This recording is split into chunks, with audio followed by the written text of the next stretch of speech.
time, so no matter what he does, you guys are gonna clap, you're gonna laugh, you're gonna make a lot of noise for him. He's fairly new on the scene, but he's an old soul when it comes to the microphone. Hey, this next comic, I know most of you cats and kittens are here to see him. Very funny man. Hey people, I need you to really lose your shit over him, alright? Here he is. Everybody, put it together! For Aaron Henderson.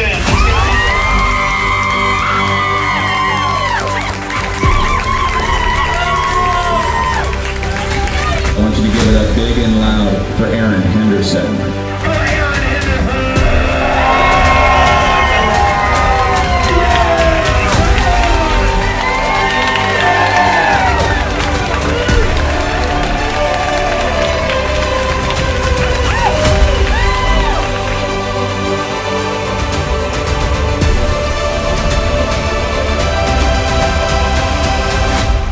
Lettuce.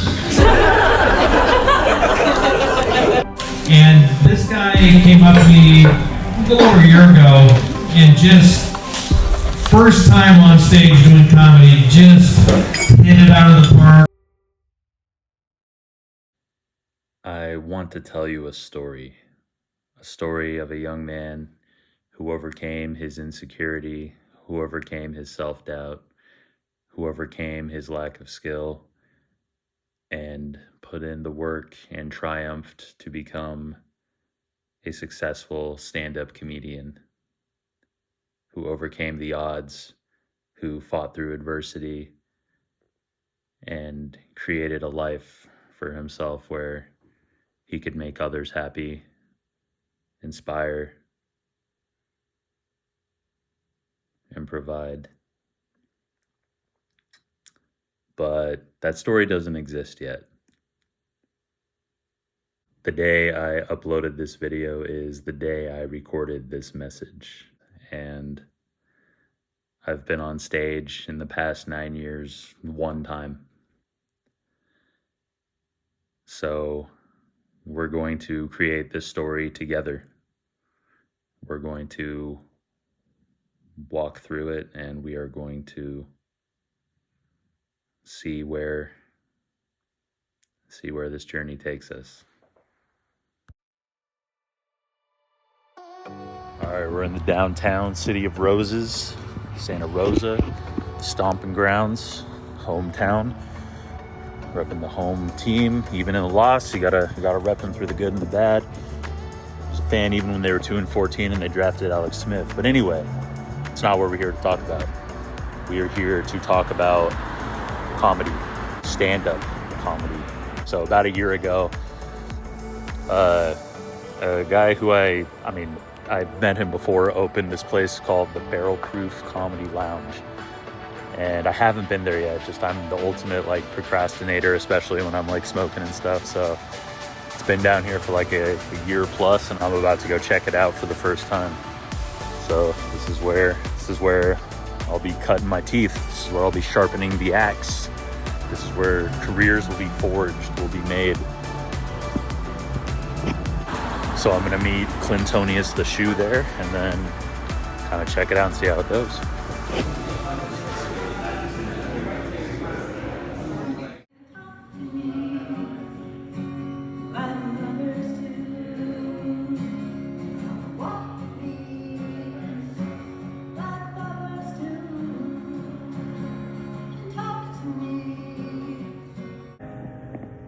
All right, it's game day. We got the lovely background music here. It's a woman performing for me, essentially. I'm the only person in the audience. I got here super early, but I'm ready, as ready as I'm gonna be, and see what happens. You know what I'm saying?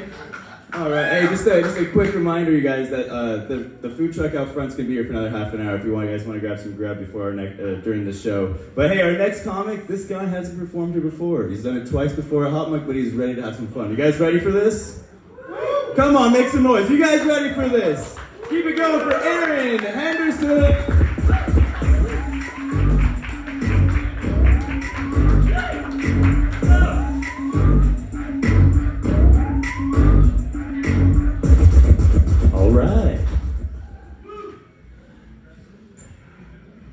I got here as quick as I could. I heard there was a shortage of fat white men doing comedy. But no, it's an honor to be here. It's so cool that a place like this exists in my hometown of Santa Rosa so that we have a place to practice and enjoy comedy. Hell yeah. Hell yeah. I'm pretty new to this, and what I've discovered is when people find out you do comedy, they always try and give suggestions of things you should say. I got a buddy at work who does that, but the stuff he suggests is nowhere near as funny as the stuff he does in real life. Let me give you an example. He was like, hey, I got something funny for you to tell. The other day, me and my girl were chilling on the couch, and our dog starts choking on a doggy biscuit. I ask him if he's okay. She smacks me on the arm and says, you didn't ask if I was okay when I was choking on your dick. A lot of you are probably sitting there thinking, dude, marry that girl. And you'll be happy to know he did. I went to their wedding, and it was a beautiful ceremony. I got all choked up. But one day, he and I were walking into work, and when I smoke, I get super paranoid that I smell. So I asked him, I was like, hey bro, do I reek like weed? This fucking guy gets in super close and goes,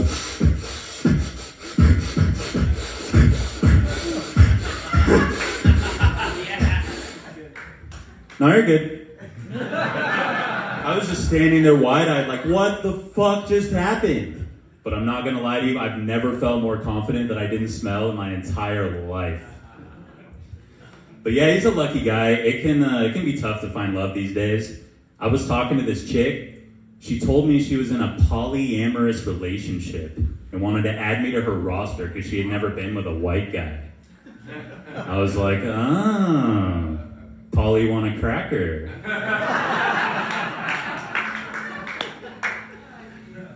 It's the darndest thing. You never see unhappy people out on a nature walk. Like, you're never walking by a creek with exquisite foliage and ask someone how their day is going to go, you know what, man, fuck you, okay? I'm not in the mood for your bullshit right now. As opposed to being in a car where everyone is pissed off at all times. Speaking of which, you know what makes me mad when I'm driving? Those signs that say speed limit enforced by aircraft. I'm calling bullshit on that. There's no way Maverick is flying around up there going, Charlie 97, come in. I got a Hyundai Elantra doing 36 and a 35. Send in ground forces. All right, y'all are awesome. Thank you for listening. Peace out.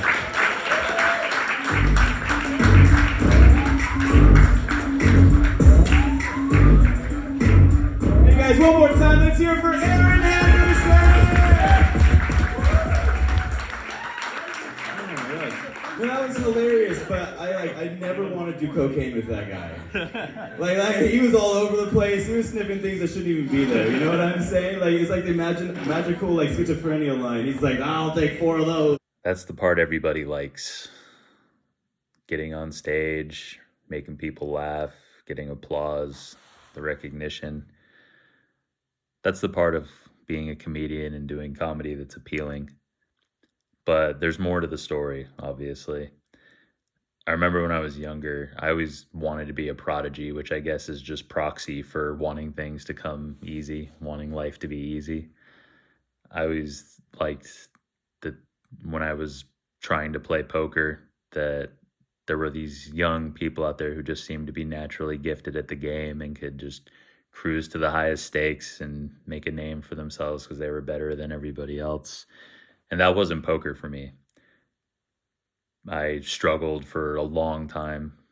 And it may seem like comedy just kind of comes easy for me, and I wish so hard I could just sit here and say that I was like some prodigy, that I was just naturally gifted. But the truth is I've developed, comedy over, 30 years of my life from watching, studying, I guess almost out of necessity in a way. It was my way of relating to the world, I guess, or having the world relate to me. But those 3 weeks in between are what people don't see. So that's what I want to show you now, the 3 weeks between visiting and going to check out the open mic and performing. This is what it looked like. All right, we're live. Yes, I'm practicing. I'm practicing holding the mic. No, all right. So we got. I think in the last time when I was walking to Barrel Proof, I think I called you Clintonius the Shoe. I don't know. Until it doesn't stick, that's what I'm gonna refer to you as. We got the heterosexual life partner here, Clintonius the Shoe. So we're gonna go over some stand-up bits that I'm working on / debating. Just keep in mind, a lot of these are in rough draft form, so yet to be like totally optimized or whatever. So that's kind of like, you can give feedback or reactions or not react at all. You can be like, that one's fucking dumb or whatever you want to say. There's no filters here. Just be yourself, buddy. We like you just for who you are. Thanks. All right. So I have one for sure that is going to be the first one that I'm actively working on and that we're going to do. So funnier in real life. So this is based on people whenever you start doing comedy, people are always like, oh, you should do this in your act. You should do this in your act. And I have that guy that was at your table, actually, this is all based on him. This is all real too, which is the best part. But he did some stuff, he suggested some stuff. But then the stuff he does in real life is just way funnier. Here we go! When people find out you do comedy, they'll always try and give suggestions of things you should say. I got a buddy who does that. Yeah, I need to work in there at some point. We work together, or will they be able to? You could reference him as a coworker in the first joke, and then you don't have to double back. I could. That's a little mean to him, though. I feel like it's a little mean to be like my coworker when he's a good friend. You know what I mean? It'd be like if I called you you're not doing it to downgrade your guys' relationship. You're trying to. I know. You're establishing that you work together. Then you don't have to say it in the joke. Yeah. No, I don't know. It'd be weird if I was like, I have a poker acquaintance named Clint or something. It's not. It's just kind of weird. If it was for the joke. You say it, my friend and I work together in somewhere. Yeah. No, I'm working on it. It's good. It's good feedback. All right, so that's the one I got plenty of words. 7 more is not gonna hurt. All right. But the shit he does in real life is way more funny than the stuff he suggests. I'm not saying what he suggests is bad. It just doesn't compare to his actual self. The actual self just doesn't feel right to me. I'm not saying what he suggests is bad. It just doesn't compare to his real life shenanigans. It just doesn't compare to his actual shenanigans. Yeah, so as I'm going through this, rehearsing and reading it, there's it just doesn't compare to his actual self. I have in quotations, it doesn't compare to his real life shenanigans. There's certain ebb and flow to it, when you say it out loud, something just kind of doesn't sound right sometimes, or I'm always conscious of my vocal tone. So much of what you say isn't what you say, but how you say it. Let me give you an example. You told me, hey, I got something funny for you to tell. The other day I was hanging out with my girl and our dog started choking on a doggy biscuit and I asked him if he was okay. She smacked me on the arm and said, you didn't ask if I was okay when I was choking on your dick. You told me to say that in my act. He's like, hey, I got a good one for you. Boy. Yeah. Not bad, but I honestly barely evaluated the merits of if it was funny or not. I just looked at him and was like, hey bro, for real, marry that girl. He did, and it was a beautiful ceremony. I got all choked up. I'm so proud of that fucking line, dude. I'm so proud of that fucking line. That was a new addition. When I thought of that, I got all choked up. That's fucking genius, dude. I don't give a fuck. You can tell me. You can sit here. Genius is the word. You can sit here and tell me right now that's the stupidest thing you've ever done. I don't care. That one is that's going in no matter what. Anyway, I got all choked up. But in real life, he and I worked together. And I used to smoke a lot of weed, and I would get paranoid that I smelled like it. Don't worry, I'm not like a surgeon or anything, because I know that was y'all's first thought. So one day we were walking into work together and both went into the bathroom and I was like, hey bro, do I smell like weed? It just, after I get through that first part, after the part where I got all choked up, it's so wordy and it doesn't flow anymore. He and I used to work together.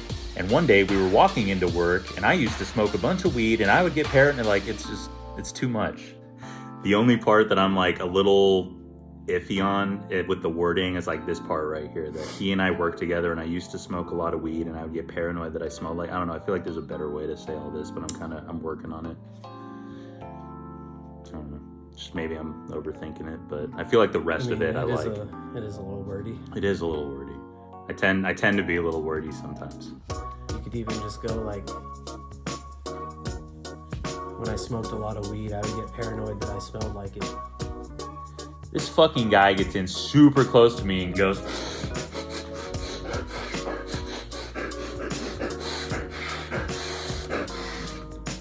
no, you're good. I was just standing there wide-eyed like, what the fuck just happened? Dogs don't sniff butts that thoroughly. But I'm not gonna lie to you people. I felt super confident that I didn't reek like weed when I got to work.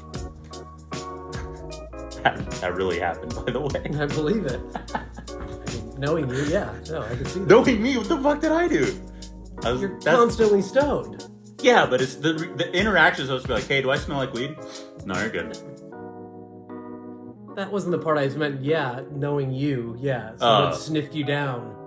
That doesn't make any sense at all. No, made sense to me. You know, Aaron, he loves to get sniff attacked.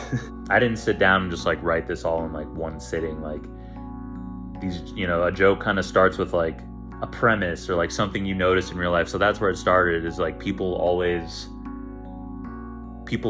say stuff like that, like, oh, you should do this on stage, or you should try that, or this would be funny. And then this happened in real life. Like we were in the bathroom just exactly like I talked about it. And that's like, I feel like that's an underrated skill of a good comedian, recognizing things in real life and that would translate to the comedy world, like recognizing the funny, the absurd or whatever. Like this is almost like a blatant, like in your face example. I mean, I don't know, maybe I don't know. I feel like if this happened to most comedians, they would probably find a way to make it into a bit. But I guess I'm the lucky one. So that's another part of this that I'm like kind of getting into, is like I'm trying to like tell the real story, but I have all these like superfluous details. It's like, do I need to work in there that like we went into the bathroom? Like that was our ritual. Like we'd go into the bathroom, like I would tuck my shirt in or whatever. He would fucking, you know, wash his hands, wash his face or whatever. We'd just chum it up and get ready to go into work. But it's like, the story doesn't need that. The story doesn't care. The punchline, the bit is getting there is the sniffing part. So one day we were walking into work, and when I smoke, I get super paranoid that I reek like weed. So I just asked him, I was like, hey bro. So repeat words, I guess, is another thing. So I used to smoke weed, and I would get paranoid that I smelled like weed. So I asked him, hey bro, do I smell like weed? So I need to find a way to cut that out. So one day we were walking into work, and when I smoke, I get super paranoid that I reek.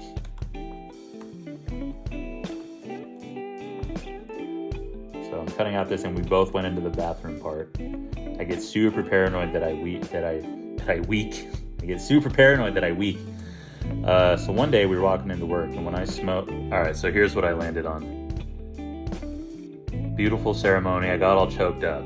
But then one day we were walking into work, and when I smoke, I get super paranoid that I reek. So I asked him, hey bro, do I smell like weed? This fucking guy gets in okay, so let's try it now. When people find out you do comedy, they'll always try and give suggestions of things you should say. I have a coworker who does that, but the shit he does on his own is way more funny than the stuff he suggests. Let me give you an example. He told me, hey, I got something funny for you to tell. The other day I was sitting on the couch with my girl, and our dog started choking on a doggy biscuit, and I asked him if he was okay. She smacked me on the arm and said, you didn't ask if I was okay when I was choking on your dick. Not bad, not bad. You guys are probably sitting there like, dude, marry that girl. You'll be happy to know he did. I went to their wedding, and it was a beautiful ceremony. I got all choked up. But then one day we were walking into work, and when I smoke, I get super paranoid that I reek. So I asked him, hey bro, do I smell like weed? This fucking guy gets in super close to me and goes, see, already I like the way that flows better. It's much less wordy, it's much more to the point, it's much more ba-da-da, ba-da-da, ba-da-da. Instead of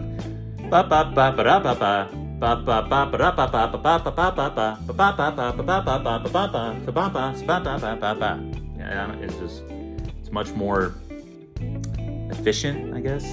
I like that word. So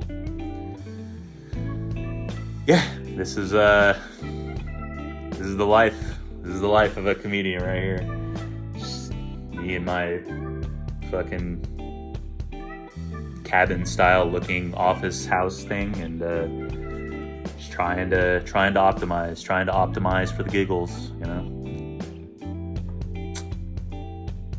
Yeah, that first one, I'll just be sitting there like practicing this shit, and I'll just be like, you didn't ask if I was okay when I was choking on your dick, and I just start laughing. I'm glad you enjoyed it. I'm just like, what the fuck, dude? If That's a wild dude, if this was like my creative writing and I like thought of this out of the top of my head, like it'd be a little weird. But the fact that like I'm just delivering the news, dude, it's fucking great. All right, thanks for coming by. Love you. Nope. No, All right, that's All right. doable. it's better than the last few we've had.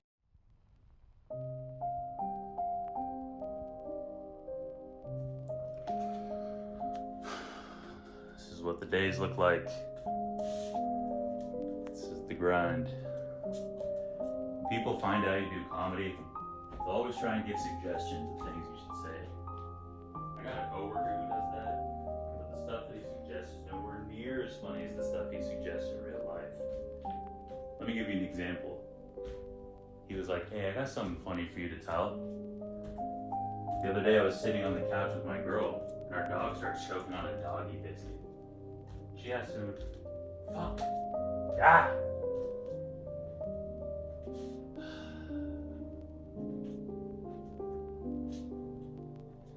People find out you do comedy, they always try and give suggestions of things you should say.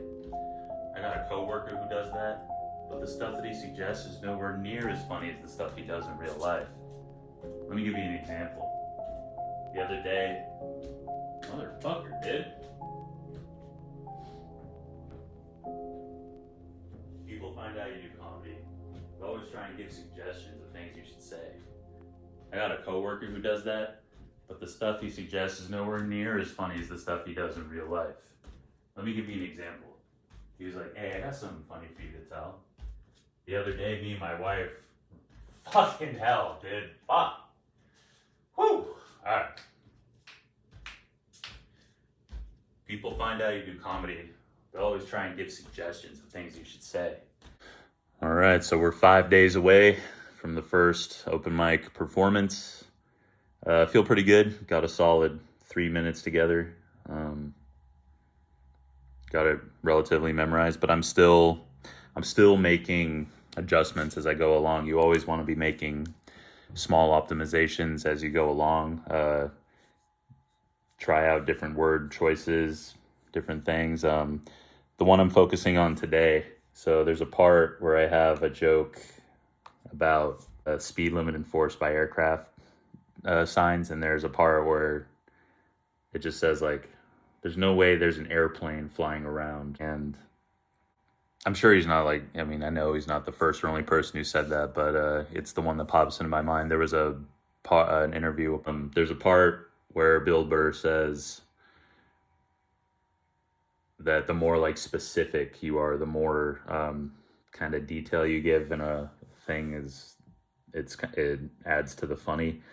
So instead of saying there's no way there's an airplane flying around, this is a part where you have a lot of different like avenues you could go. Like if you know a specific type of airplane, I guess you could kind of throw that in there. Although you have to make sure that it's either like a famous airplane, like a 747. There's no way there's a 747 flying around, or find a way to make sure that it's, if you use a more specific airplane, basically the audience has to know that you're talking about an airplane. But I'm going with a pop culture reference. Yesterday I was thinking about Top Gun. So instead I'm going to say there's no way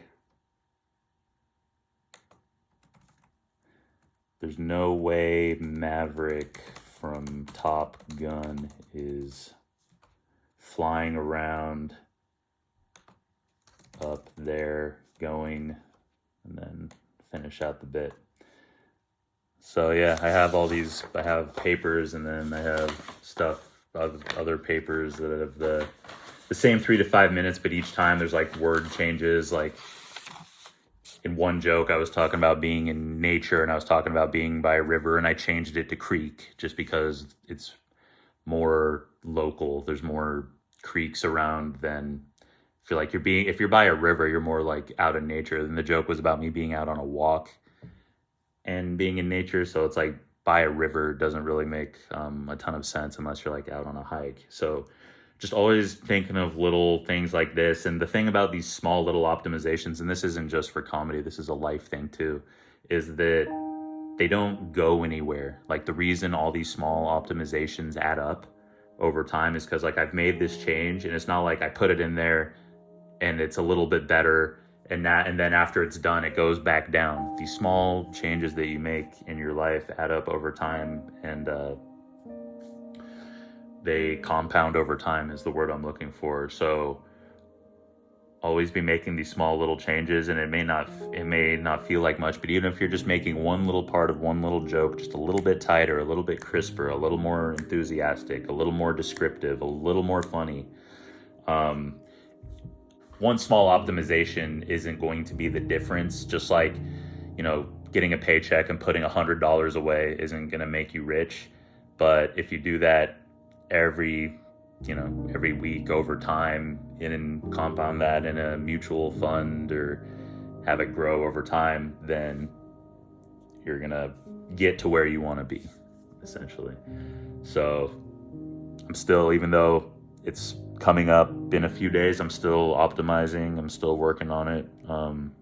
So I changed it to Maverick from Top Gun. So there was a part where I said, yeah, this is Charlie 97, but since it's Maverick now, it doesn't make sense to say this is Charlie 97 as a code name for an airplane. So now I need to change that instead of, yeah, this is Charlie 97, like, come in Charlie 97. So like now he's talking to them over the radio.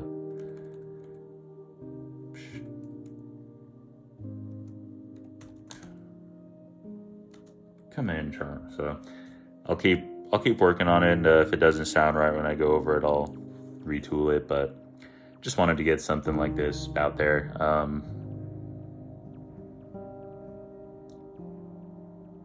Comedy isn't always exciting, like it looks cool being on stage and everybody admires you and you have like a polished act and all that stuff. And I hope to get there someday. That would be cool. But for now, like a lot of this stuff is, hello, sitting in an empty house, making what feels like minuscule little changes for, no immediate reward. And it's been a big kind of theme in my life and everybody else's life, trying to learn to enjoy the process, and that the process is the reward. So I think in order to there's a few different ways you can get through these parts.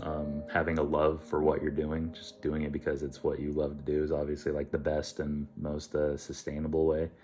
But also just kind of romantically enjoying the fact that you're taking on this process. There's a certain level of pride, admiration, I guess, for taking this head on. Not everybody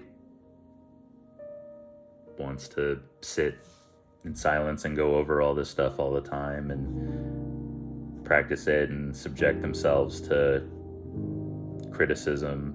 So yeah, I'm trying to really enjoy this process. It's gotten a lot. It felt so far away. When I first started, I'm just doing an hour a day and I'm just looking at an empty page and looking at my ideas and just what the hell am I gonna do? But this hour every day just keeps adding up over time. And now that I have something, now that I have 3 minutes that I can just go up and do, and something to actually rehearse every day, it doesn't drag on anymore. Like you've had, if you're seeing this episode, you've probably already seen constantly just fucking up the words and getting it right, and it can be frustrating. But now that I have something that I can just keep rehearsing over and over again, no matter where I go, it's a lot more exciting. The momentum's kind of built a little bit.